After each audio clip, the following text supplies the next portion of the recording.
Očitno pa se nam poleg novih davčnih stopenj obeta tudi nova državna družba. Vlada naj bi namreč resno razmišljala o ustanovitvi nacionalnega letalskega prevoznika z imenom Air Slovenija. Ne, brez J. Tako, to. Ko treba privabljati tujce, uporabljamo pač svoje bolj seksi ime. Podobno kot Hrvaška čez poletje postane Croatia, svoj zlobni brat dvojček, ki ti zaračuna dodatek na brisačo, če jo pustiš na plaži. Vlada Republike Slovenije pa ima tudi že jasno izdelan poslovni načrt.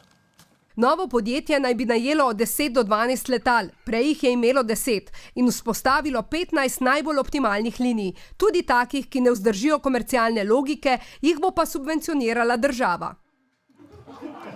Tako je, nekatere letalske linije bodo subvencionirane, kar pomeni, da si bodo upokojenci in dijaki lahko kupili cenejšo mesečno vozovnico.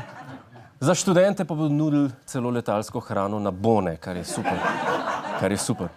Air Slovenija pa naj bi bila v svoji osnovi nizkocenovni prevoznik.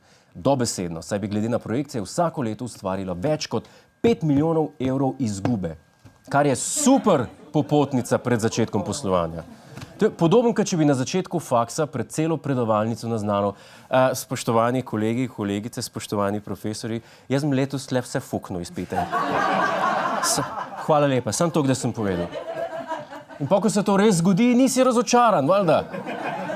S takim načinom razmišljanja pa se ne strinja naš bivši gospodarski minister.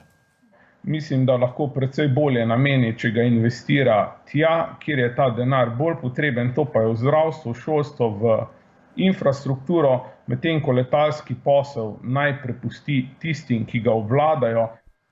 Letalski posel naj prepusti tistim, ki ga obvladajo. Gospod Lahovnik, brez zamere, ampak to je dolgočasno. Gledati profesionalce, kako vodijo letalsko podjetje, ki bi gledal Biggest Loser, v katerem nastopajo suhi ljudje. To je dolg cajt.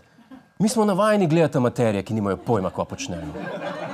Če bojo profesionalci vodili letalsko podjetje, dajmo v kabino vsaj Ota Pestnerja, pa dajmo preimenovati celo zadevo v Znani prvič za krmilom. Ker so nasveti slovenskega izvedenca skrajno dolgočasni, dajmo raje poslušati, kaj nam svetuje hrvaški strokovnjak. Dakle, moguće je. Samo treba poraditi na kvalitetnom menadžmentu, treba platiti, dovesti kvalitetan menadžment, ako ih nema u Sloveniji, onda izvana, koji će od te kompanije napraviti profitabilnu kompaniju koja će donositi puno benefita Sloveniji. Jaz ne vem za vas, ampak jaz tem Hrvatu zaupam bolj kot Slovencu. Ker Lahovnik je imel belo steno za sabo, v eno bedno okno. Ta tip ima pa steno polno medalj.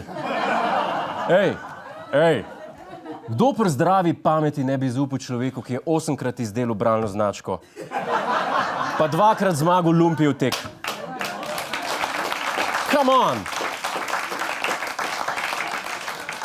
Čegav nasvet bo na koncu upoštevala slovenska vlada, pa sedaj sprašujem našega korespondenta Jerneja Celca, ki se nam javlja z Brnika. Gospod Celec, je v epicentru slovenskega letalstva že znano, kako se bo država lotila ustanovitve nacionalnega letalskega prevoznika? Gospod Godler, trenutni trend na trgu je, da ljudje hočejo domače. Adria Airways pa zaradi nemških lastnikov potnikom ni znala ponuditi pristnega slovenskega doživetja. Ravno to pa bo ponujal slovenski nacionalni prevoznik Air Slovenija. Za začetek tako, da njegova letala tukaj na Brniku ne bodo parkirana v hangarjih, ampak pod kozavci. Varno nikakor. Pristno slovensko vsekakor. Gospod Celec, to zveni zelo zanimivo. Kakšna pa bo izkušnja za potnike med samim letom? Da, seveda. Že zdaj je znano, da nacionalni prevoznik potnikom med letom ne bo postregel s toastom in marmelado, kot je to počela Adria, ampak s kranjsko klobaso in zeljem. Ja, vem, malo bo smrdelo na letalo, ampak se odpreš par oken pa se zlufta. Za dodatno slovensko izkušnjo pa bo poskrbelo tudi kabinsko osebje letala. Stevardese bodo tako oblečene v slovenske narodne noše, piloti pa bodo imeli v sebi obveznih 0,5 promila alkohola. Prav tako bodo vsakih 10 minut potnike preko zvočnika nagovorili z ija. Pospešeno pa poteka tudi izbira logotipa nove nacionalne letalske družbe. Trenutno izbirajo med letalom, ki pluje v rdečih številkah, ter letalom, ki je obarvano v barve slovenske zastave, da se ga na mednarodnih letališčih bolje loči od ruskih in slovaških letal. Toliko iz Brnika. Hej, to je naš YouTube kanal, klikni na ta gumb in se naroči, da boš na tekočem. Polagaj pa nas tudi na Facebooku in na Twitterju, pa na ulici, pa na kakšnem javnem WC-ju.